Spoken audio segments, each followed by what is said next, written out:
pessoal que acompanha o grupo de reflexão São Jerônimo, hoje é domingo, dia 27 de outubro, e nós temos como leitura a profecia de Jeremias, no capítulo 31, versículo de 7 a 9, também o texto do Evangelho segundo Marcos, capítulo 10, versículo de 46 a 52, e o texto da carta aos Hebreus, capítulo 5, versículo de 1 a 6.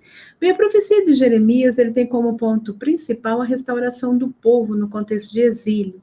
Nesse texto, então, o profeta, ele tenta resgatar a esperança do povo sofrido, marginalizado e excluído, mostrando-lhe a proximidade da salvação, na qual o Senhor, Deus, Deus Pai, irá reunir e reorganizar o povo sofrido, conduzindo-o a uma condição de dignidade e o tratando como um pai que trata com carinho seu filho primogênito, que nesse caso é justamente esse povo excluído, marginalizado e sofrido, eliminando, portanto, os obstáculos da indignidade e da injustiça.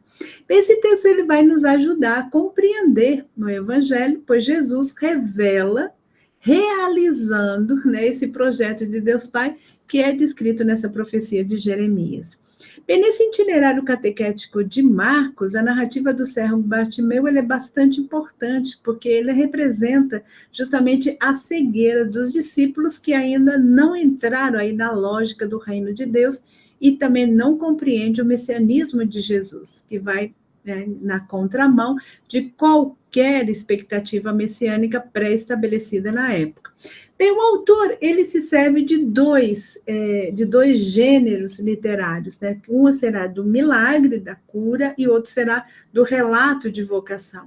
É muito importante, aí nessa caminhada do relato marcano, fazer uma comparação com o cego do capítulo 8, porque lá nós temos a cura em duas etapas justamente para mostrar essa dificuldade dos discípulos de compreender o messianismo de Jesus, e agora nós temos aí a cura do cego Bartimeu, representando justamente esse discípulo ideal que agora segue Jesus por toda a sua trajetória rumo ao caminho de Jerusalém.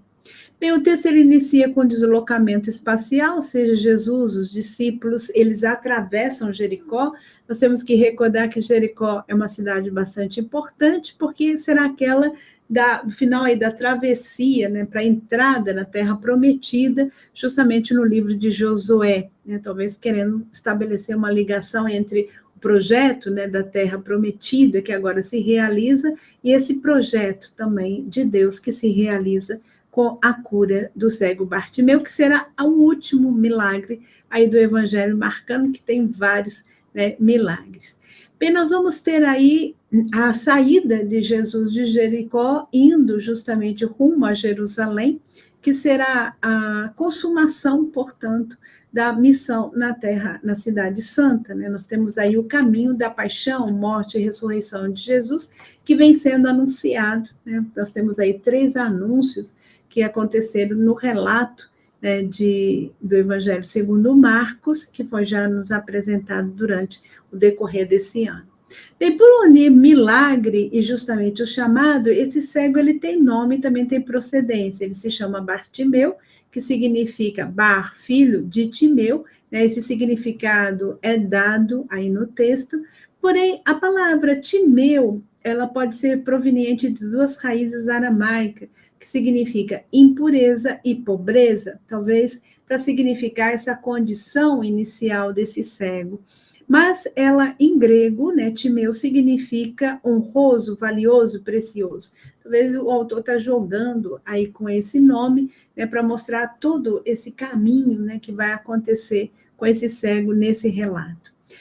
Bem, nós vamos ter aí que essa pessoa, a sua condição é de estar sentado à margem do caminho, ou seja, uma pessoa marginalizada, é alguém completamente excluída social e economicamente, mas também excluída religiosamente, dado que a cegueira era vista como uma impureza, e, portanto, essa pessoa não poderia ser sacerdote, poderia nem entrar no templo e nem oferecer um sacrifício no templo. Apesar da gente encontrar algumas recomendações que pedem para tratar o cego com especial consideração, nós temos essa questão também da exclusão religiosa. Bem, o importante é que o cego não deseja, né, permanecer nessa sua condição de excluído e marginalizado, e ao ouvir, né, que Jesus passa por aquela região, que nenhum judeu gostaria de passar, ele começa então a suplicar, né, para que Jesus pudesse ter compaixão dele. Porém, a multidão tenta silenciá-lo, né, como uma forma talvez de abafar a causa, né, que produz justamente o seu grito, que é a injustiça. É importante notar que a multidão que tenta impedir a voz do cego é a mesma multidão que está seguindo Jesus Cristo, mas talvez ainda não compartilhe, né, dessa dinâmica do reino de Deus e também não consegue seguir de fato Jesus, naquele messianismo que ele apresenta. Mas Jesus ouve, né, o clamor de Bartimeu e pede para que a mesma multidão possa ir lá chamá-lo, né, para ir ao encontro de Jesus. Bem, a gente percebe que Jesus canaliza aí a força dessa multidão para uma justa direção, né, que inicialmente tentava abafar a voz dessa pessoa e agora encoraja essa pessoa a ir ao encontro de Jesus. Aí também nos mostra a capacidade dos líderes, né, que pode ser de abafar a voz desses que são excluídos e marginalizados, como pode também canalizar para uma justa direção, que é justamente de recuperar e resgatar a esperança e a dignidade dessas pessoas. Bem, Bartimeu, ele responde prontamente ao chamado de Jesus e deixa tudo, seja o seu manto. Isso nos remete justamente ao chamado dos primeiros discípulos, que também deixam tudo, né? Deixaram a rede, deixaram seus pais, deixaram também outros funcionários que estavam ligados aos seus pais, deixaram a profissão para seguir Jesus Cristo. Bem, Jesus, ele toma a iniciativa do diálogo e então encontra os anseios, né, dessa pessoa, perguntando: que queres que eu te faça? E essa pessoa, Bartimeu, responde: que eu veja novamente. Então, o primeiro pedido desse cego, Bartimeu, era que Jesus tivesse compaixão dele. E o segundo é que ele pudesse ver novamente. E aí nós temos um reconhecimento desse cego de que Jesus é o mestre. Bem, nesse caso, nós não temos aqueles habitual gestos de cura que Jesus faz, como acontece nos outros relatos. Simplesmente Jesus responde: vai, tua fé te salvou. Bem, essa frase ela nos remete para duas realidades. A primeira seria da vocação de Abraão, né, em Gênesis 12, versículo de 1 a 2, né, justamente como a gente estava falando, esse é um relato de vocação, mas também nos remete a Deuteronômio 7,15, apresentando a cura como um dos atributos divinos, sendo uma tarefa exclusiva de Deus. E aí, então, essa ligação entre Jesus, né, e o projeto que ele realiza, que é justamente o projeto de Deus Pai e também a sua afinidade com Deus Pai. Bem, nessa resposta de Jesus, percebe-se que somente pela fé é possível ver de novo, ou seja, ver com clareza, não só com o olho físico, mas ver com clareza o messianismo de Jesus e esse caminho de discipulado. E é por isso que esse cego, então, começa a seguir Jesus, o acompanhando no caminho, né, de total doação até Jerusalém. Portanto, Bartimeu torna-se o protagonista da sua caminhada, uma pessoa incluída no projeto de Jesus, alguém que recupera, portanto, a sua dignidade e que reconhece que Jesus é o Filho de Deus, o Messias esperado.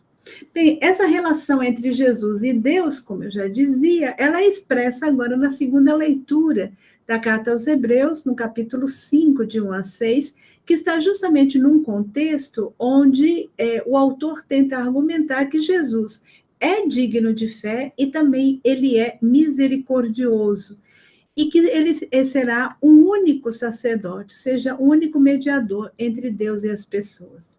Bem, inicialmente, o autor da carta aos Hebreus, ele apresenta as características do sacerdote no Antigo Testamento, como aquele que é tirado do povo para ser instituído a favor desse mesmo povo, com a função de oferecer sacrifício pelos seus pecados e também pelos pecados do povo, tendo, portanto, compaixão dessas pessoas, sendo solidárias com ela.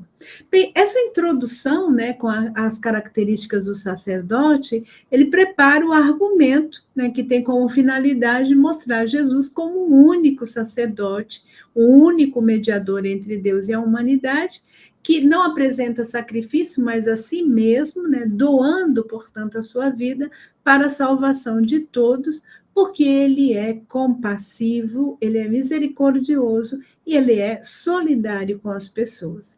Bem, essas características, né, descritas de Jesus Cristo, elas são confirmadas justamente nas suas ações que foram relatadas, né, no texto do Evangelho.